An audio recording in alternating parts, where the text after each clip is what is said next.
Odeeffannoo waraana Tigraay irratti gaggeeffamaa jiruun mootummaan Biltsiginnaa Oromiyaa fi Finfinnee keessatti abbootii qabeenyarraa maallaqaa horii hidhamtoonni siyaasaa Jawaar Mohammadiitii fi Baqqalaa Garbaa akka malee dhukkubsachuutu dhagahamaa jira. Dhukkubsachuu warraa kunin kan dhagahame itti gaafatamaan tikaa fi basaasa Itoophiyaa Temasgeen Xurunee pirezidaantii mootummaa naannoo Amaaraa kan ammaan tana itti gaafatama tikaa fi basaasa ta'e kunin Jawaar Mohammadii ajjeefamuu yookaan ammoo du'uu qaba jedhee icciitiidhaan mariin inni godhe sun bahayin duubatti torbaanuma sun keessa guyyaa tokkotti Baqqalaa fi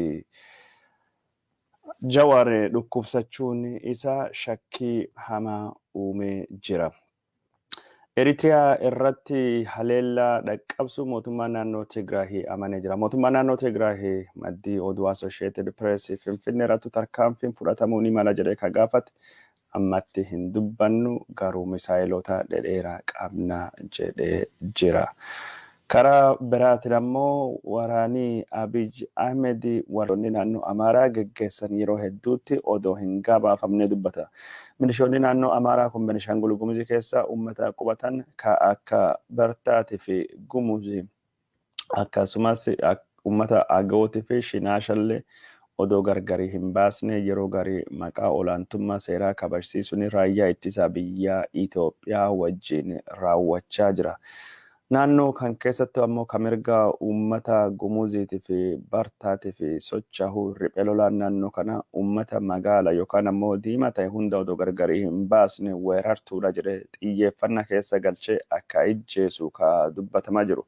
Keessattuu konkolaataa godina Matakkalee keessa naannawaa jiru arganii jennaan irra buusanii nama ijjeesuun aadaa baratamee akka ta'u ka dubbatamaa jiru. Godina kan keessattuu ajjeechanii waan hammaachaa dhufee fi uummatii Amaaraa kan naannoo kana keessa qubatu namni 5,000 oli qawwee hidhatee akka uf eegu yookaan ammoo badii riphee loltoota irraa uf ittisu mootummaan naannoo kana godhuun isaa ni yaadatama. Mootummaan naannoo Beenishaanguliitii fi akkasumas raayyaan ittisa biyya Itoophiyaatii fi milishoonni humni addaa naannoo Amaaraa waliin ta'anii uummata Amaaraa kan naannoo kana hidhachiisaa jiraachuun warralleen dhagahame jira.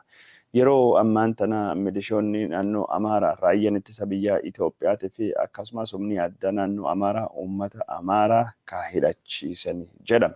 Ka hidhachiisu yaadni jira. Yaadni hidhatanii kun ministeera Haajaalaa Itoophiyaatii fi muummicha ministeera ittaanaa Itoophiyaa Dammaqee Mokkonnin kan ammaan kanatti dhiyeesse Oromoon namni 3,200 oli mana hidhaa jira. Oromoon naannoo Beenishaangul keessa qubatanii qawween irra hiikamee akka jechuun qaaxxee fi haleellaa gosaatii fi saaxila bahanii ka godhamee jedhamee ka dubbatamaa jira. Yeroo ammaan tana namoonni hedduun ijjeeffamanii, namoonni hedduun buutamanii, namoonni hedduun ammoo bakka isaan jiranillee hin beekamu. Ijoolleen butamte keessa dubartoonni hedduu akka ta'e ka dubbatamaa jiru. Naannoo kan keessattuu Beenishaanguliitu ajjeechan ammaan tana ka irrattu xiyyeeffate Oromoo waan ta'eef miidiyaan habashootatii fi artistoonni warraatii fi paarlaamaa keessallee namni dubbatulleen bo'ulleen hin jiru jedhameeti ka dubbatamaa jiru. Dhiyoo kanatti warri Amaaraa ijjeefame jechuudhaan paarlaamaan Itoophiyaa keessatti boo'ichi guddaan artistoota Itoophiyaatii fi miidiyaan Itoophiyaa hundinuyyuu boo'icha guddaa keessa akka seename ka dubbatamaa jiru.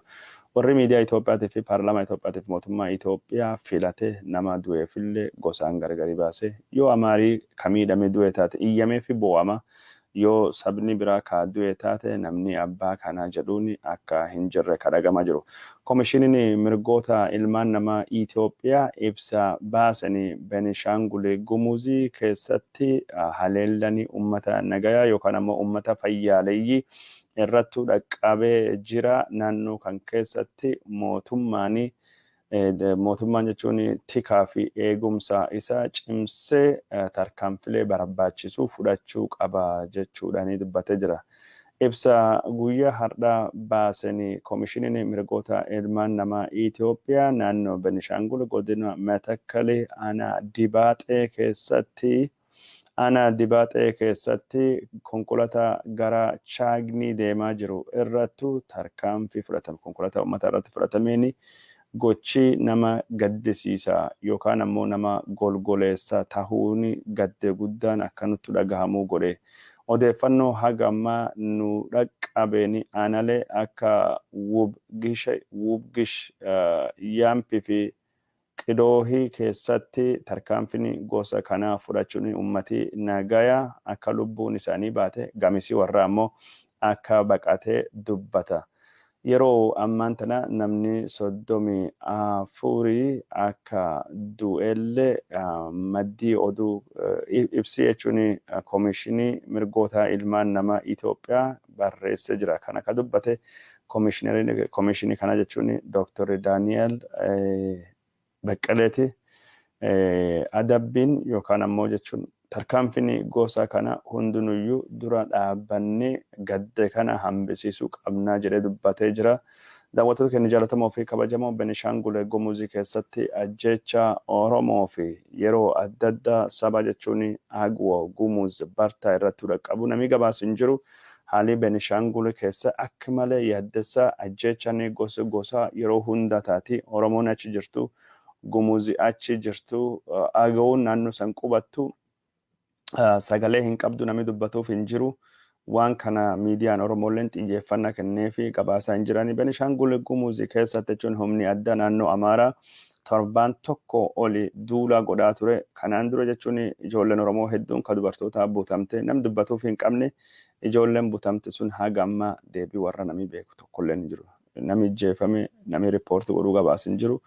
Har'a jechuun kanaayyuu carraa tahee jechuun gabaasame kanaaf haali jechuun hidhamtoota haali jechuun uummata Oromoo ka Benishaangul Gumuz keessa jiru guddoo yaaddessa akka tahee beekuun jala sararamuun akka inni qabu kaasumaan dubbachuu barbaanne jechuudha. Daawwattoota kennaa odeeffannoo Benishaangul Gumuz irra amma immoo jechuun haala hidhamtoota siyaasaa Oromoo irrattu waan xiyyeeffate tokko lama isin biraan gahuu deemna. Hidhamtoonni siyaasaa Oromoo beekamoo lama obbo Jawaar Mohammadii fi Baqqalaa Garbaa manidhaa keessatti akka malee dhukkubsachuun tajaajila yaalii yookaan ammoo wallaansaa argachuu dhabuun yaaddoo guddaa uume jira. Jawaar Mohammadii fi Baqqalaa Garbaa torban kana keessa nagaa odoo qabanii galgaluma tokkoon akka malee qabamanii akka dhukkuba hamaadhaan yeroo ammaan tana miidhamaa jiranii abukaatonni warra kana bakka bu'an akka dubbachaa jiranitti. Odeeffannoon Finfinnee fi Qaallitti irraa dhufaa jirtu Jawaar Mohammadiitii fi Baqqalaa Garbaa yeroo tokkotti dhukkubuun yaaddoo hamaa keessa akka deeggartoota warraatii fi maatii warra seensisee ka dubbatamaa jiru. Jawaar Mohammadiitii fi Baqqalaa Garbaa guyyuma tokkottu qabamanii ganama kana maatii isaanii akka dubbisuu hin dandeenye yookaan ammoo nyaata gabbahanii fudhachuu akka hin dandeenye ka dubbatamaa jiru. Jawaar Mohammadiitii fi Baqqalaa Garbaa waan akka malee dhukkubanii fi haakimoonni yookaan ammoo doktoroonni warra dhufanii akka warra laalanii mootummaa gaafatamullee mootummaan eegi hayyameen dubatti doktoroonni dhufanii akka Jawaar Mohammadiitii fi Baqqalaa Garbaa hin waldhaanne keessa seensisuu akka didanii kadhagame. Hidhamaan tokkni mana hidhaa keessatti doktorii mataa isaatiin yookaan doktorii isaatiin akka yaalamu seerii Itoophiyaa ka ajaju. Haa ta'uuti malee wayita Jawaar Mohammadiitii fi Baqqalaa Garbaa akkana dhukkuban kanatti doktoroonni warra bu'uuruma ajaja mana murtiitiin yaalii warri kanaaf kennuufi yookaan ammoo wal'aansi barbaachisaa warri kanaa kennuufi yoo isaan dhufanillee mani hidhaa akka seensisuu hin barbaanne. Jawaar Mohammadii guyyaa har'aa miira dhukkuba hamaatu itti dhagayama dhukkuba irratti mul'achaa jiru kun akka Jawaar Mohammadii gabbahee maatii isaa ka guyyaa guyyaan isa gaafachuuf dhufe ittiin dubbachuu hin dandeenye. Maatiin isaa Jawaar dhufanii arguu dadhabanii akka galame ka dubbatamaa jiru. dhukkubsachuun isaanii kun ni dhagahamee yaaliin barbaachisan akka kennamuuf gaafatamullee eegdonni mana hidhaatii fi manni poolisii doktoroota warra yaaluu fi dhufe akka dhowwanii kaa dubbatamaa jiru. Haalli fayyaa Jawaar Mohammadiitii fi Baqqalaa Garbaa guyyaa tokkotti dhukkubaan qabamanii yaalii dhowwamuun warra akka malee yaaddessaa akka tahee kaa dubbachaa jiru.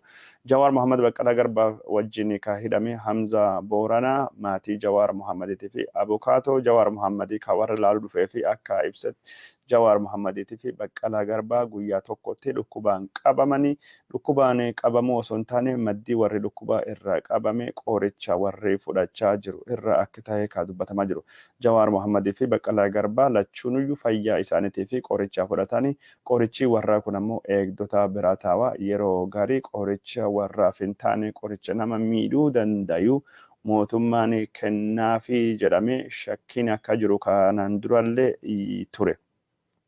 Kanaan dura Jawaar gaafa Finfinnee keessattuu hidhamee ture qoricha hin taane kennameef jedhanii akka nama summaahee fuulii isaa iita'ee dubbachuu akka dadhabee ka gabaafamaa jiru. Yeroo ammaan tanallee wanti gosa kana tahuu akka dandayu sodaa akka qabanii hidhamtoonni siyaasatii fi abukaatotaa fi maatiin Jawaarii ka dubbachaa jirani. Haalli dhukkubaa Jawaar Mohammadiifaati akka malee yaaddessaa fi hammachaa waan dhufeef Jawaar Mohammadii fi Baqqalaa Garbaa hatattamaanii yaalii yoon arganne lubbuu warraa irrattu miidhanii hamaanii dhaqqabuu akka danda'u ka dubbatamaa jiru. Haalli Baqqalaa Garbaas akka malee yaaddessaadha. Baqqalaa Garbaa yeroo ammaan tana iji isaa tokkini akka malee dhukkubuudhaan arguu akka dadhabaa jirtu ka dubbatamaa jiru. Baqqalaa Garbaa dhukkuba dhiibbaa dhiigaa yookaan ammoo high blood pressure qaba. Kanaaf yaaliin isaaf barbaachisu akka kennamaa hin jirre ka dubbatamaa jiru. Hidhamtoota siyaasaa keessaa Shamsaddiin Xahaasii tumaatii irrattu dhaqqabe irra gurri isaa tokko yeroo ammaan tana dhagahu akka dadhabaa jiru ka dubbatamaa jiru. Gurbaan kun yaalii barbaachisu doktorii barbaaduun akka argatu mani murtii ajajuufillee hagamma mani hidhaa Abiy Ahmed akka inni yaaliin arganne godha akka jiru ka dhagahamaa jiru. Haalli hidhamtoota siyaasaa Oromoo ka waliigala ka fayyaa isaanii guddoo akka nama yaaddessu ka dubbatamaa jiru. Hamza Booranaas inni dhukkuba adda addaa dhukkuba sukkaaraatii fi dhiibbaa dhiigaa dabalatee akka inni qabu ka beekamu yoo ta'u yeroo adda addaatti yaalii argachuu akka dhowwanii ka dubbatamaa jiru. Hidhamtoota siyaasaa kan akka Jawaar Mohammadiitii fi Baqqalaa Garbaa ka jechuun haalii warraa akka malee yaaddessa tahe kana mootummaan akka isaanii waldhaansa fayyaa hin arganne godhuudhaani akka miidhuu barbaadu dhagamaa jira. Keessattuu jechuun Jawaar Mohammadiitii fi Baqqalaa Garbaa yeroo tokkatti dhukkubuun warra yaaddoo guddaa uume jira. Torbaanuma kana keessatti ka itti gaafatamaa tikaa fi basaasa mootummaa Itoophiyaa tahee muudame pirezidaantii mootummaa naannoo Amaaraa duraanii obbo Tamasgen Xurune Jawaar Mohammad ejjeefamu malee Amaaraa fi Itoophiyaan nagaa argachuun hin taatu. Jawaar Mohammad haguminni manidhaa keessa hin baane kanattu mala tokko dhahuu qabna jechuudhaan Biltsiginnaa Oromiyaa wajjin mariin inni mari'ate harka aktivistoota Oromoo bu'uun odeeffama akka ture yaadatama. Tamasgen Xurune yeroo sanii waraana naannoo Tigraahii wajjin geggeessaa jirru ka Hiwaati mo'achaa injifannoo boonsaa goonfachaa waan jirruufi dirreen qabsoo nu hafe tokko qofa. Dirreen qabsoo kunini karaa kibbaattu deebi'uun warra jechuun ilaalcha mootummaa Hiwaati qabu yookaan ammoo ilaalcha badii Itoophiyaa kasabaa fi sablammii warri ittiin jedhu qabu barbadeessuu qabna. Hamba yookaan ammoo haftee mootummaa Hiwaati balleessuu keessatti hidhamtoota siyaasaa kan akka Jawaar Mohammad faa olola warri kana kasabaa fi sablammii ka olaantummaa heeraa jedhu kana bakkaan baasuu irratti hojjetanii akka dhabamsiisu qabamuu dubbatamee jira. Jawaar Mohammad yaalii isa dhabamsiisu yeroo takka lama oli mootummaan Abiy Ahmed akka godhe ka yaadatamu. Abiy Ahmed falma Oromootii fi sagalee Oromoo dhabamsiisuuf jecha artistii Oromoo Hacaaluu Hundeessaa ijjeessisee maqaa suniin ammoo hidhamtoota siyaasaa Oromoo hedduu hidhaan hidhee mana hidhaattu akka naqee ka dubbatamaa ka yaadamaa jiru. Jawaar Mohammad yeroo ammaan tana haaluma danda'e hundaanuu dhabamsiisuu fi mootummaan Abiy Ahmed warra naftanyoota wajjin ta'ee hojjechuun isaa dubbatamaa jira. Haalli Jawaar Mohammad akka malee yaaddessaa waan ta'eef Oromoon addunyaa gubbaa jirtu hundinuyyuu hidhamtoonni siyaasaa waan tokko taanan itti gaafatama mootummaa Abiy Ahmed akka inni tahe yeroo ammaan tana jala sararamee dubbatamu akka inni qabu ka dubbatamaa jiru. Biyya keessattis qeerroo fi qarreen hidhamtoota siyaasaa keessattuu dhimma Jawaar Mohammad ilaalchisee hiriira mormiitii fi akkasumas laganna gabayaatii fi geejjiba godhamu akka inni qabu ka dubbatamaa jiru. Daawwattoota kennaa jaallatamoo fi kabajamoo haalii hidhamtoota siyaasaa Oromoo yaaddessaadha jechuudhaan yeroo hedduu odeeffannoo dhiyeessaa turre. Odeeffannoon kun ammoo xiyyeeffannaa waan argachaa jirtu hin fakkaatu. Ammaan tana jechuun haalii hidhamtoota Oromoo kun guddoo yaaddessaadha. Dhimma kan irratti Oromoo waa takka godhuu danda'uu qabdi. Odoo hidhamtoonni siyaasaa kun waan jiruu warraa yookaan ammoo lubbuu warra miidhaa irra Abiy Ahmed hin dhaqqabsiniin durattu Oromoon jechuun waan tokko godhuu akka qabdu ka dubbatamaa jiru. Odeeffannoo hidhamtoota siyaasaa Oromoo ka Jawaar Mohammadiitii fi ka Baqqalaa Garbaa itti deebina irra haasa'uu deemna. Odeeffannoon kun OMN irralleetti bal'inaan dhiyaachaa jira. Achillee karaa suni hordofa. Abukaatowwan isaanii irraa bilbilee waan arganne isin biraan gahuu deemna. Daawwattoota kennaa jaallatamoo fi kabajamoo. Waraana naannoo Tigraay irrattu gaggeessaa jiran ilaalchisuudhaan mootummaan Abiy Ahmed Oromiyaa keessattuu saamicha hedduu godhaa akka jiru kadhagamaa jiru. Horii midhaan akkasumas maallaqaan waraana kana gargaara jechuudhaan uummata saamaa kaa jiru mootummaan kun. Yeroo ammaan tana saamichi kunini gara magaalota gurguddoo Itoophiyaa Finfinnee dabalatee bakka adda addaa keessattuu akka gaggeeffamaa jiru ka dhagahamaa jiru. Bifuma kanaani kantiibaan magaalaa Finfinnee Aadde Adaanech Abeebee bulchiinsi kutaalee magaalaa Finfinnee hundinuyyuu abbootiin qabeenyaa miiliyoonii 100 waraana kana deeggaruu fi akka baafamu ka dubbatamaa jiru. Walumaa galatti maallaqa biiliyoonii 1 oli waraana naannoo Tigraay irrattu baname kana gargaaruu fi abbootiin qabeenya jaalatanii jibbanii maallaqa akka baasuu qabanii Adaanech Abeebee ka yaada dhiyeessiteef. Adaanech Abeebee abbootii qabeenya waraana kanaaf maallaqa baastu lafa babal'aa magaalaa Finfinnee keessatii fi qarqara magaalaa Finfinneetti akka kennuufi deemtu waadaa kaseente.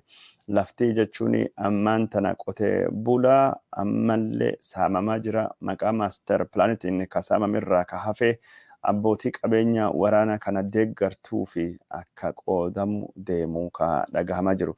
Kanaan durattuu piroojeektii Finfinnee bareechuu yookaan ammoo Finfinnee midhaassuu jedhu abbootii qabeenya habashoota maallaqa buustee maallaqa miiliyoonii 5 kenname laftii jechuun tilmaamanii miiliyoonii 20 haga miiliyoonii 100 taatu akka qoodamee fi odeessuun yookaan ammoo gabaasa dhiyeessuun ni yaadatama.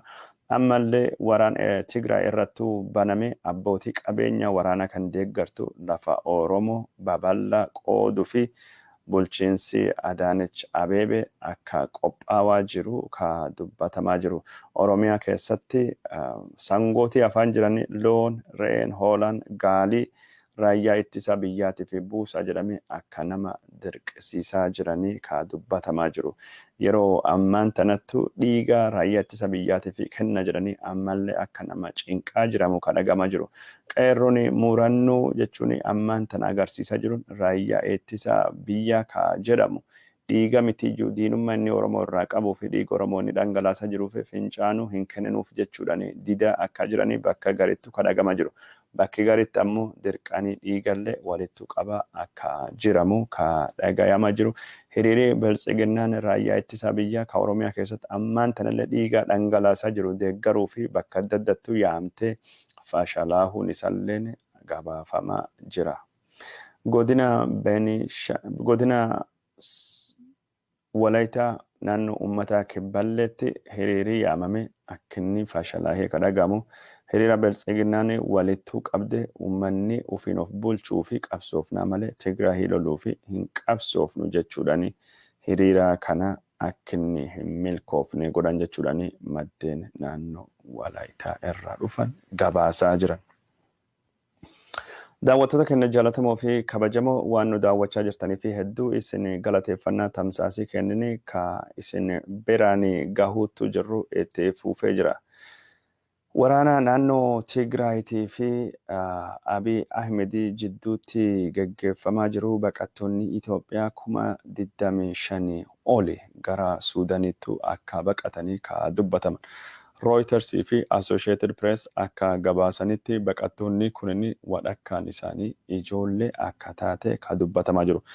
Yeroo ammaan tana haalli baqattoota kana ka Suudaanii keessattu yaaddessa mootummaan Suudaaniitii fi dhaabbanni baqattootaa fi dhaabbatu ka mootummoota gamtoomanii waan jireenya fi jiruu baqattootaa fi barbaachisu guutuu fi rakkachaa akka jiru haa ta'uuti malee wantoota jireenyaaf barbaachisan dhiyeessuu fi carraaqii akka inni godhaa jiru ka dubbatamaa jiru. Suudaan yeroo ammaan tana lolaa guddaa fi awwaannisaan miidhamtee uummatii hedduun iyyuu biyyuma san keessattuu akka gargaarsa namoomaa barbaadu ka Reuters fi Associated Press gabaasan. Mootummaan naannoo Tigraahii gara magaalaa gudditti Eritiriyaatti misaayilota yookaan ammoo rookeettuu dhukaasuu amanee jira. Kana jechuun ka amane gaafii fi deebii pirezidaantiin mootummaa naannoo Tigraay Dr. Dabratsiyoon Gabre Mikaa'el Associated Press wajjin godhe keessattuu akka tahee ka dubbatame. Dr. Dabratsiyoon Gabre Mikaa'el haleellaan Asmaraa irratti fudhatan. Magaalota Eertiraa keessaa Asmaraa qofaa ka haleellee ka inni jedhu. Eertiraan waraana Abiyyi wajjin ta'uudhaan uummata Tigraay irrattu badii dhaqqabsaa waan jirtuuf jedhee dubbatee jira. Yeroo ammaan tana waraanni Eritiriyaa diviizhiniin 14 raayyaa ittisa biyyaa Itoophiyaa wajjin tahee uummata Tigraay weeraraa jira jechuudhaan dubbatee jira.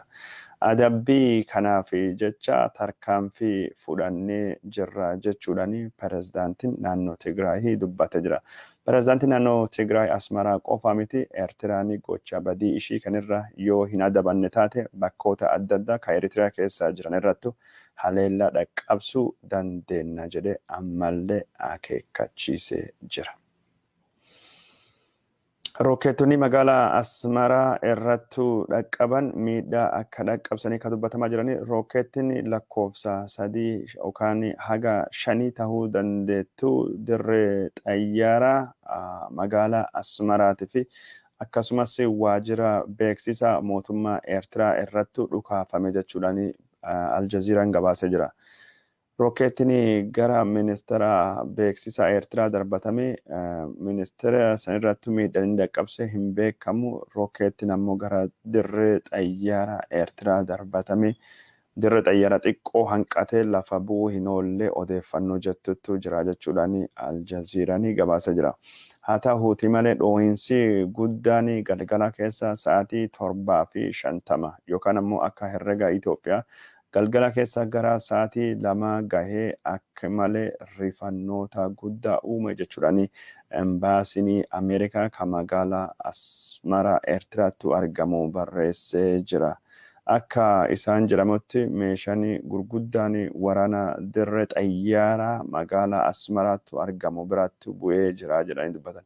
Dirreen xayyaaraa rukutamuu isaa wanni agarsiisu hin jiru. Lammiileen Ameerikaa ka Asmaraa keessa jiraatanii akka of eeggannoo godhamuu fi akka mana isaaniitti hin baane sochii yookaan ammoo jechuun himala barbaachisaa fi qofa malee gadi hin bahin haga beeksisii dabalataa isinii dhiyaatu jechuudhaan embaasiin Ameerikaa ka biyya Eertiraa ka magaalaa Asmaraa akkasittu karaa websaayitii isaa irrattu barreessee jira. Aljaziiraan akka gabaasetti ministeerii beeksisaa Eertiraa kunin raadiyoo Eertiraa, televezyiinii Eertiraatii fi akkasumas gaazexaa Eertiraa guddicha mootummaa achi keessattu akka argamu ka dubbate. Aljaziiraan kanaan walittuu qabate haleellaan kunin ka dhaqqabe dubbii himaanii mootummaa naannoo Tigraay Dr. Geetaachoo Raddaa yoo Eeritiriyaan badii irraa hin dhaabanne eerpoortotaa fi poortiin Masawwaa ka Eertiraa haleellaa irratti dhaqqabsuu dandeenya jedhee eegii sodaachiseen duubattu akka tahe jechuudhaan dubbatame jira. Yeroo ammaan tana ummatii Eeritiriyaatii fi biyyi Eertiraa sodaa hamaa keessa akka seente Aljaziiraan kaa gabaas. Gabaasanii Aljaziiraa yookaan ammoo odeeffatanii Aljaziiraa Mohammad Adoo magaalaa Gondar irraa akka gabaasetti guyyaa tokkoon durattu haleellaan rokkeetti wal fakkaatan magaalaa Gondariitii fi Bahar Daarii keessattu akka dhaqqabe ka dubbate. Akka gabaasanii kun dubbatetti rokkeettiin dhaqqabe kunin dirree xayyaara magaalaa Gondar irratti miidhaa guddaa dhaqqabsee jira. Magaalaa Goojjamii fi Gondar keessatti nama waraana 2 ijjeesee 15 madeessu Aljaziiraan maddeen naannoo Amaaraa irraa mirkaneeffadhe jedhee dubbate jira. Kun jechuun gabaasaa kalee Agence France Presse dubbateedhanii ka wal fakkaatu akka ta'e ka dubbatamaa jiru. Mootummaan naannoo Tigraay haleellaa rokkeettii kana itti fufuu akka inni danda'u ka dubbataa jiru. Mootummaan Eritiriyaa himata jechuun waraanii Eertiraa Itoophiyaa naannoo Tigraay wal lolaa jiraa jedhu kijiba jedhee fudhatama yoo dhaabsiisu. Baqattoonni naannoo Tigraay karaa Suudaaniitti baqatanii lola mootummaan Eertiraa uummata Tigraayiitti bane jalaa baqannee jirra. Keessattuu karaa Humaraatiin mootummaan Eertiraa naannoo Tigraay irrattu weerara banee jira jechuudhaan akkasii dubbatamaa jiranii maddeen addunyaa ka ODUU amanamuun Eritiriyaan waraana kanattu akka seentee ka dubbatamaa jiran. Pirezidaantiin naannoo Tigraay Dr. Dabratsiyoon Gabramikaa'el waraanii diviizhinii yookaan ammoo waraanii diviizhinii 14 naannoo Tigraay irrattu akka duule san hedduu keessa boojinee jirraa jedhee jira. Keessattuu dirree Humaraatti waraan ta'anii booji'amtoota hedduu harkattu galfannee jirraa jedhanii akka jiranii ka dubbatamu. Kanaan walittuu qabatee waraana dhiyoo kana Soorana Zaalambessaa fi gara Burreetiin godhame waraana Eertiraa ka mishigii keessa bahe rukutne akka isaan dahoo yookaan mishigii warrattu deebi'anii goonee jirra miidhaa guddaa irrattu dhaqqabsinee jirra jedhamee dubbatamee jira. Pirezidaantii mootummaa naannoo Tigraayitii fi dubbii himaa mootummaa naannoo Tigraay Eertiraan badii ishii kanarra yoo hin adabanne taate magaalota Eertiraa hundayyuu rukutuu dandeenya jechuudhaan dubbatanii jiran. Haleellanii marsaa kana of eeggannoo mootummaa Isaayyaasii abbaa irreetii fi kennuu fi Asmaraa qofa irrattu xiyyeeffannaa Eertiraa bakka kamiyyuu rukutuu dandeenya jedhanii jiran. Eertiraan kiiloomeetirii 211 Asmaraa Maqalee irraa fagaatti. Magaalli Bahar Daarii kalee ka rukutamte kiiloomeetirii 345 Maqalee irraa fagaatti. Magaalonni Eertiraa hundinuyyuu taargeetii misaayilii naannoo Tigraay keessa akka jiranii ka dubbatamaa jiru. Kun kanumaan odoo jiru maddii oduu Reuters rokkeetti hagame qabdan jedhee pirezidaantii naannoo Tigraay yeroo gaafatutti rokkeettota baay'ee harka qabna garuu haga qabne dubbachuu hin dandeenyu bakka barbaanne kamiyyuu dhahuu fi dandeettii qabna jedhee dubbatee jira.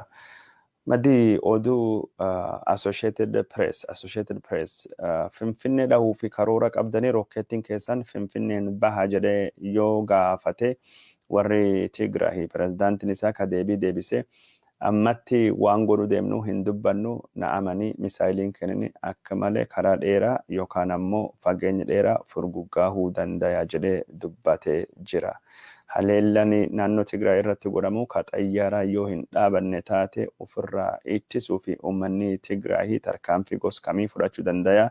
Haleellaa misaayilii yookaan rokkeettii dabalatee rokkeettiin kenna Itoophiyaa keessatti magaalota jiddu galeessa biyyaatii fi Eritiriyaa keessatti bakka kamiyyuu dhahuu dandeetti jechuudhaan pirezidaantiin mootummaa naannoo Tigraay dubbatee jira. Mootummaan Abiy Ahmed warri abdii kutatee sigabgabee junta Tigraay warri ittiin jedhamu kunini abdii kutannaa irraa kan ka'e meeshaalee hambaa raayyaa ittisa biyyaa ka ajaja kaabaa walitti suphanii itti fayyadamaa jiranii jechuudhani dubbachaa jiran. Warri Tigraay ammoo meeshaalee gurguddaa qabna. Meeshaalee gurguddaa kana of ittisuuf yoo nu barbaachise yookaan ammoo haleela dhaqqabsuuf yoo nu barbaachise itti fayyadamu deemnaa jechaa jiru. Karaa biraatiin ammoo mootummaan Abiy Ahmed Imaaraatii Arabaa irraa diroonittuu fayyadamaa jira jechaa jiru. Diroonu jechuun xayyaara namni hin balaliisnetu fayyadamanii haleella naannoo Tigraay bakka adda addaa irrattuu dhaqqabsaa akka jirani kan argamaa jiru. Dhiyoo kana haasawa Abiy Ahmed godhaa ture keessatti raayyaan ittisa biyyaa keessattuu humni qilleensaa Itoophiyaa diroonittuu fayyadamaa akka jiru akeekuu isaatii fi aktivistoonni Abiy Ahmed deeggaran karaa feesbuukii irrattu miidiyaa hawaasummaa irrattu barreessaa turani. Amma Geetaachoo Raddaa dubbii himaa mootummaa naannoo Tigraay akka inni jedhutti diroononni mootummaa Imaaraatii Arabaa ka magaalaa Asabii jiran jechuun magaalii Asabii kunin magaalaa Eertiraati. Bakki kana teessoo waraanaa qabdi. Imaaraatiin Arabaa achirraa ka'anii naannoo Tigraay qabiyyee isaa adda addaa irrattu haleellaa dhiyeessaa jiran jechuudhani gabaafamaa jira. Haa ta'uuti malee maddii oduu Rooyitarsii fi Associated Press odeeffannoo dabalataa argachuu akka hin dandeenye kaa dubbataa jiran. Associated Press Eritrea fi Itoophiyaa keessatti yeroo ammaan tana intarneetii fi telefoonii bakka hedduutti waan badee fi gabaasa dhiyaachaa jiru kan naannoo kana mirkaneessuun akka malee rakkisaadha jechuudhani dubbatamaa jira. Kun kanumaan odoo jiru mootummaan Abiy Ahmed uummata Tigraay beelessuu fi dheebossuu fi waraana kan godhaa jira. Targeetii waraanatiin alatti wantoota uummati bal'aan itti fayyadaman irratti miidhaa dhaqqabsaa jiran jechuudhani mootummaan naannoo Tigraay himatee jira. Beefuma kanaan warshaaleen naannoo Tigraay keessa jirani warshaa sukkaaraa dabalatee humna maddisiisaa elektiriikis rukutamaa akka jiranii kan argamaa jiru. Warshaan sukkaaraa Walqaayitii haleellaa xayyaaraa Itoophiyaatiin kalee akka barbadaa'e ka dubbatame. Warshaan humna anniisaa elektirikii Tekkezee ka mootummaan Abiy Ahmed jeetti waraanatiin barbadeesse deebisnee suphuudhaan naannoo Tigraayitii fi akkasumas naannolee Amaaraa ka qarqarasanii ifaan deebi'eefii jira jechuudhani pirezidaantiin mootummaa naannoo Tigraay Dr. Gabratsiyoon Gabramikaa'el dubbatee jira. Gabratsiyoon akka inni dubbachaa jirutti yeroo ammaan tana Tigraay keessattu ifaan deebi'ee jira jechuudhaan dubbatama jira. Yeroo ammaan tana Tigraay keessatti internetillee waan deebi'ee fakkaata. Tiwiitii fi akkasumas feesbuukii gubbaatti wantoota magaalaa Meqedee irra barreeffamaa jiru argaa jirra.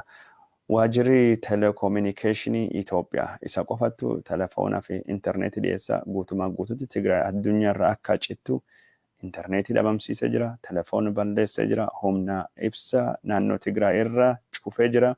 Nyaataa fi midhaan qoricha wanni Tigraayitti seenu guutumaa guutu mootummaan Itoophiyaa irraa cufee jira. Haa ta'uuti malee akkamiin akka ta'e hin beekamu naannoon Tigraay yeroo ammaan tana bakki garii keessattuu tajaajila intarneetii fi telefoona akka qabdu hubatamee jira.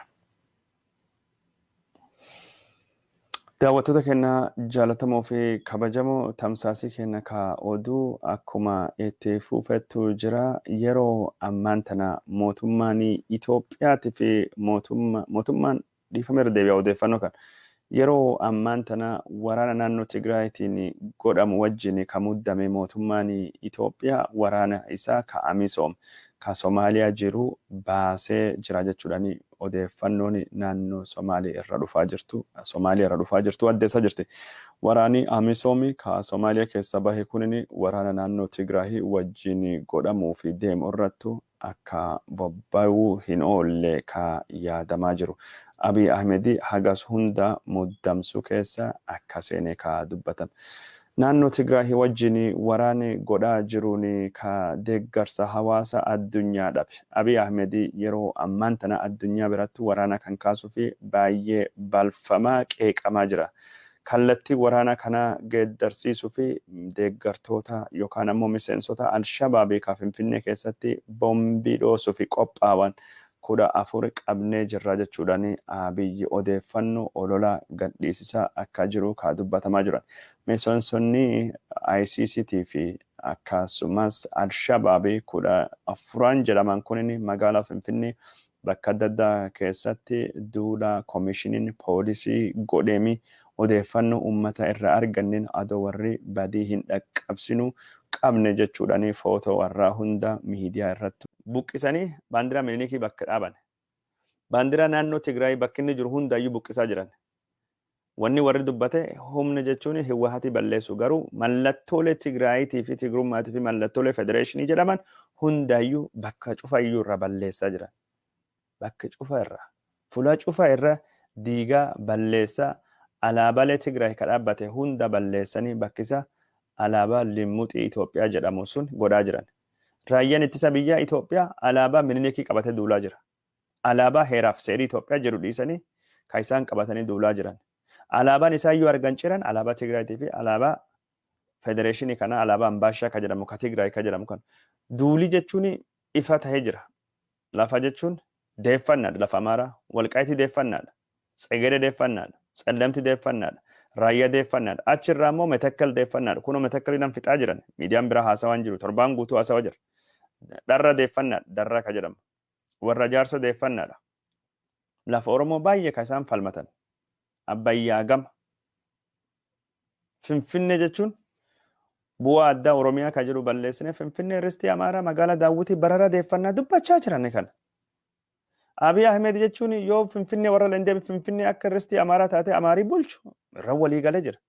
Manneen barumsa Finfinnee keessa jiran lama ka afaan Oromoo lafa abbootii qabeenya Amaaraa irratti dhaabate lafa abbootii jireenyaa jedhan diigamanii jiran. Afaanii Oromoo Finfinnee keessatti afaan hojii akka hin taane Jaanxiraarii Abbaay Gabbaayee dubbate nama afaan Oromoo afaan hojii jedhe hiinaa jedhee dubbatee jira. Warri waan barbaadan hunda argachaa jiran. Jawaar Mohammadi ijjeesnaa jedhanii idduu qabaa jedhame kun warra dhukkubee jira. Kalee ka isaan akkas jedhan fagoo miti. Amaarii jechuun miidiyaa warra dhageeffatan kaayoo warra abaa'oo balleessuu deemna. Tigraay hin dubatte. Federeeshinii diiguu deemna, heer diiguu deemna. Itoophiyaa foolii Amaaraa qabdu, gaandidduu Amaaraa qabdu hundeessuu deemna. Itoophiyaa gaaddisa Amaaraa afaan kennaa fi eenyummaan kenna alaabaan kennitti kabajame Itoophiyaa nu jalatti bultu godhuu deemnaa jedhanii akkasitti dubbachaa jiran. Kanatti Oromoo hin galle. Federeeshiniin kun diigamuu qaba. Kana ka jedhee nuti jedha. Gorsa Abiy Ahmed olaanaa Biraanuu Naggaattu jedha. Izeemaa ka filannoon duubattu jechuun filannoo kan akka paartii tokko waliin dorgomnaa filannoon duubattu Finfinnee bulchaa ministeera haajaa alaa Itoophiyaa tahaa jedhamee eegamaa jiru. Kana ka jedhee eenyutu jedha. Gorsa Abiy Ahmed olaanaa Dr. Daanyachoo Asaffaattu waraanii kun Walqaayitiif duulaa jirra. Waraanii kun inni Ristii Amaaraa eenyummaa Amaaraa kabaja Amaaraa deebisuuf duulaa jirra. Federeeshinii jedhamee balaan irratti dhaqqabse kan balleessuuf eenyutu jedha. Baddaluu Waaqjiraa faatu jechaa jira. Dr. Baddaluu Waaqjiraa gorsa Abiy Ahmed olaanaa Daani'eel Kibrati faatu jechaa jira. Oromoon kanaafuu kan beekee waraana kana jala galuu qaba. Nu jechuun Hiwaatiin wal dhabne malee uummata Tigraatiin waliin dhabne. Uummati Tigraay baduu hin qabu. Barbadaa'uu hin qabu. Akkuma lammii Itoophiyaa kamiyyuu jiraachuu qaba biyya keessatti. Wanni Tigraay balleessuuf hin jiru.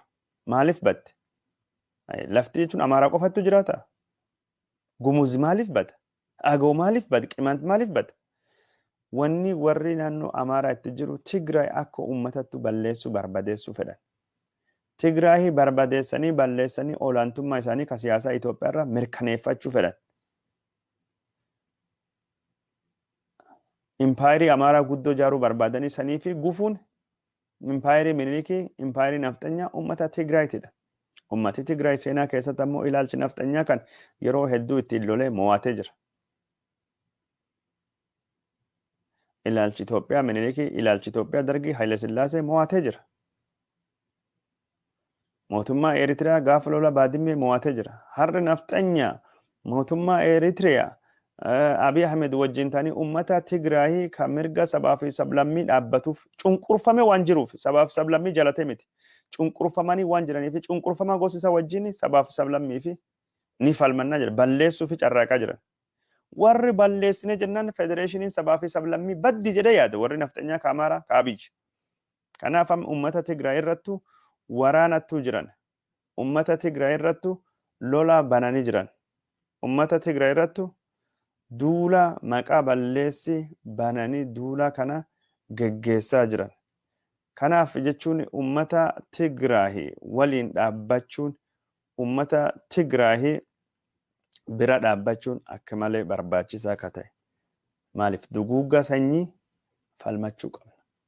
Ka gosa kamiyyuu irratti geggeeffamu. Yakka waraanaa balaaleffachuu qabna. Uummanni Tigraay haqaaf dhugaaf falmachaa jira. An jechuun Hiwaahat hin beeku.